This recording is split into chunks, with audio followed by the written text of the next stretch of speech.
Consulting editor Meena Sharma हमारे साथ मौजूद है, इनका रुख कर लेते हैं। जैसा कि रमन कह रहे हैं कि एग्जिट पोल के हिसाब से बीजेपी बहुत गदगद है, लेकिन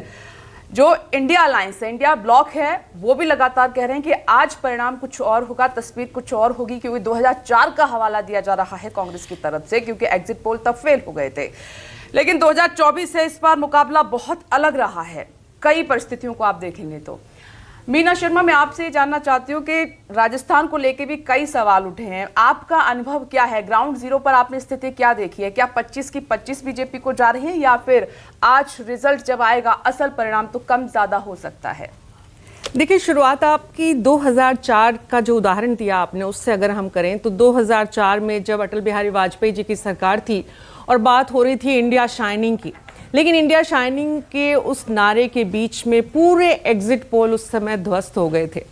इस बार का चुनाव 2024 का, आज की तारीख जो है वो हिंदुस्तान के इतिहास में एक अलग तारीख के रूप में देखी जाएगी, क्योंकि मोदी हैट्रिक बनाने के लिए जिस तरह से बीजेपी ने और मोदी में बीजेपी ने प्रयास किए, उसमें आपने राजस्थान का जिक्र किया, तो राजस्थान की 25 सीट है और 2 बार पिछले 2 चुनावों में लगातार 25 की 25 सीट देश में बीजेपी के खाते में, राजस्थान में। इस बार ऐसा लगता है कि 25 की हैट्रिक नहीं बन पाएगी, मुश्किल है, राजस्थान में मुश्किल है। लेकिन वो डेंट कितना लगता है, 2 सीट का, 3 सीट का?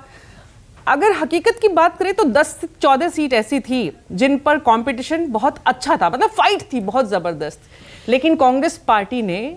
उतना प्रयास, और कांग्रेस ही क्यों, पूरा अगर हम इंडिया अलायंस की बात करें तो, क्योंकि 3 सीट गठबंधन के खाते में राजस्थान में गई, और वो भी कांग्रेस अध्यक्ष की सीट से लेकर बाड़मेर जैसलमेर जैसी सुरक्षित सीट कांग्रेस की हमेशा से रही, उसमें भी। तो सवाल ये है कि पहले 2 फेजेस के चुनाव में अगर आपको ध्यान हो तो एक बात आई, बहुत कहा गया लोगों की तरफ से, एनालिस्ट की तरफ से, जो पॉलिटिकल साइकोलॉजिस्ट है उनके तरफ से, कि ये चुनाव दरअसल इंडिया गठबंधन नहीं बल्कि जनता लड़ रही है, बीजेपी वर्सेस जनता है। इस पूरे चुनाव के दौरान सबसे इंपॉर्टेंट बात जो आज के नतीजों में 10 बजे के बाद हम देख पाएंगे, वो ये कि वोटर बड़ा साइलेंट था, उसने रिएक्ट नहीं किया, उसने बताया नहीं कि उसके मन में क्या है। इसलिए नतीजे जो भी आएंगे चौंकाने वाले। आज जिस तरह से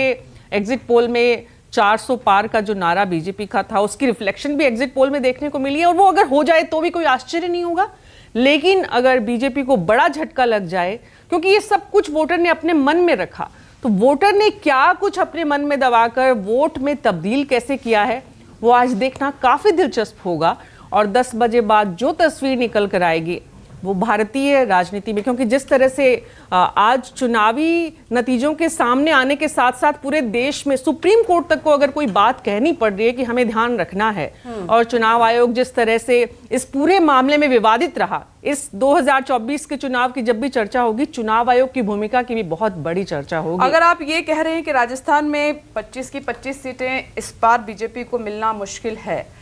तो इसकी वजह क्या मान रहे हैं आप? क्या ऐसे फैक्टर हो सकते हैं, ऐसे मुद्दे हो सकते हैं जिससे बीजेपी को डेंट लग सकता है? देखिए, सबसे बड़ा कारण तो खुद बीजेपी के भीतर में जो कैंडिडेट्स को लेकर नाराजगी थी, वो सबसे बड़ा कारण है इस बार 25 सीट नहीं आने का। जैसे बाड़मेर जैसलमेर की सीट सबसे ज्यादा चर्चा में है कि वहां पर बीजेपी नहीं आ रही है, और उसका सीधा कारण था, बीजेपी के पास फीडबैक था कि जो कैंडिडेट है, जो मौजूदा सांसद हैं, उनके खिलाफ बहुत ज्यादा नाराजगी है, वो लोगों के बीच में नहीं गए, उनको लगता रहा कि मोदी के नाम से मुझे वापस वोट भी मिल जाएंगे। सेम स्थिति दूसरे इलाकों में अगर देखें हम तो